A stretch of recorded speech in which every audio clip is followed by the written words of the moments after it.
ഇതാ, സ്നേഹിക്കാനും സ്നേഹിക്കപ്പെടാനും ആഗ്രഹിക്കുന്നവർക്കായി സ്നേഹമായി മാറിയ ദൈവപുത്രന്റെ ജീവിതത്തിലെ അവർണ്ണനീയമായ ദാനത്തിന്റെ പുണ്യദിനം പെസഹ. ക്രിസ്തു തന്നെ സ്വയം ദാനമായി നൽകിയ ദിനം. വിശുദ്ധ പൗരോഹിത്യം സഭയിൽ സ്ഥാപിക്കപ്പെട്ട ദിവസം. കൂടെ ആയിരിക്കുവാൻ, കൂട്ടാകുവാൻ വേണ്ടി ഈശോ വിശുദ്ധ കുർബാന സ്ഥാപിച്ച ദിനം. അതിനെല്ലാം ഉപരി തന്റെ ശിഷ്യരോട് കൂടെ അവസാനമായി അത്താഴം കഴിച്ച് അവരുടെ പാദങ്ങൾ കഴുകി സ്നേഹത്തിന്റെ മാതൃക നൽകി. സ്വയം ബലിദാനമായി തന്റെ സഹനങ്ങളുടെ ഗത്സെമനിലേക്ക് ഈശോ സ്വയം നടന്ന അവസാന നിമിഷങ്ങൾ. തന്റെ ജീവിതത്തിലെ സഹനങ്ങൾ മുൻപിൽ കണ്ടുകൊണ്ട് തന്നെ അവിടുന്ന് സ്വയം മുറിച്ചു നൽകി. വചനം പറയുന്നു, ഈ ലോകം വിട്ട് പിതാവിന്റെ സന്നിധിയിലേക്ക് പോകാനുള്ള സമയമായി എന്ന് പെസഹ തിരുനാളിന് മുമ്പ് ഈശോ അറിഞ്ഞു. ലോകത്തിൽ തനിക്ക് സ്വന്തമായുള്ളവരെ അവൻ സ്നേഹിച്ചു, അവസാനം വരെ സ്നേഹിച്ചു. അതെ, അവൻ സ്നേഹിച്ചു, അവസാനം വരെ സ്നേഹിച്ചു എന്ന്. ആർക്കാണ് ഇത്രമേൽ സ്വയം മറന്ന് തനിക്ക് സ്വന്തമായവരെ സ്നേഹിക്കാൻ കഴിയുക? ഉത്തരം നമുക്ക് കാണാൻ കഴിയുക ക്രിസ്തുവിലാണ്.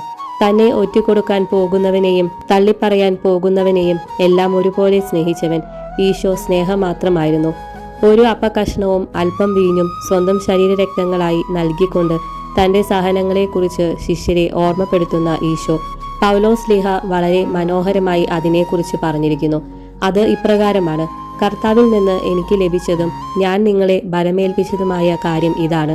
കർത്താവായ ഈശോ താൻ ഒറ്റിക്കൊടുക്കപ്പെട്ട രാത്രിയിൽ അപ്പമെടുത്ത് കൃതജ്ഞത അർപ്പിച്ചതിനു ശേഷം അത് മുറിച്ചുകൊണ്ട് അരുളി ചെയ്തു, ഇത് നിങ്ങൾക്ക് വേണ്ടിയുള്ള എൻ്റെ ശരീരമാണ്, എൻ്റെ ഓർമ്മയ്ക്കായി നിങ്ങൾ ഇത് ചെയ്യുവിൻ.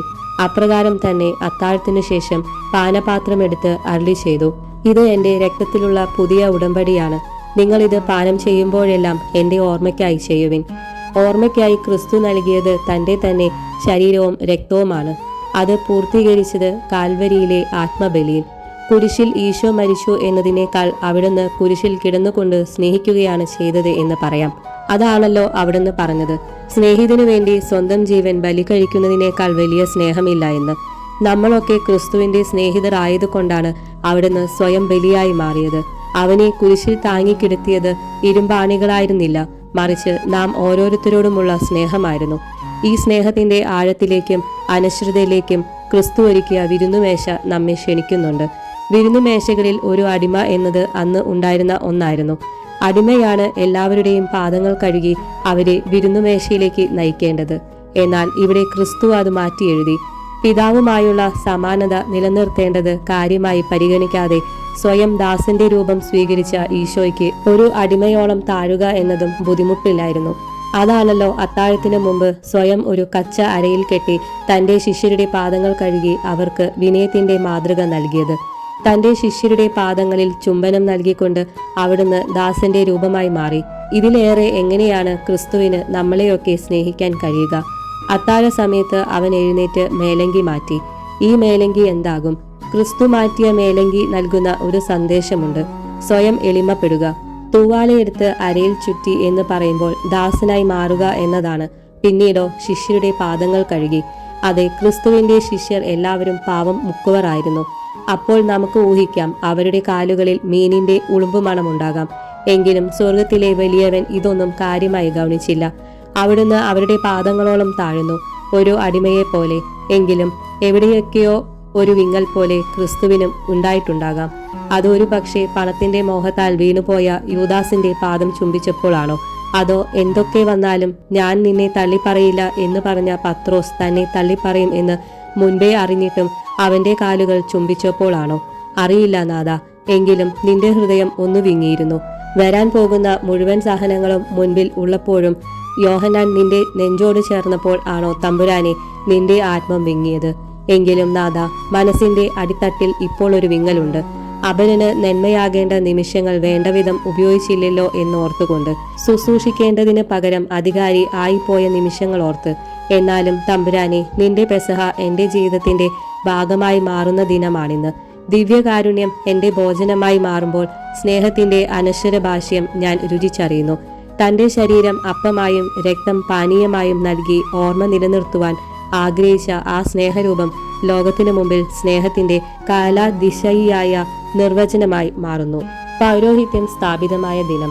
ദൈവജനത്തിന്റെ ഹൃദയം അറിയുന്നവൻ ആണ് ഒരു പുരോഹിതൻ. ഒരുപാട് പേരുടെ പ്രാർത്ഥനയ്ക്കുള്ള ഉത്തരമാണ് ഓരോ പുരോഹിതന്റെയും ജീവിതം എന്ന് പറയുന്നത്.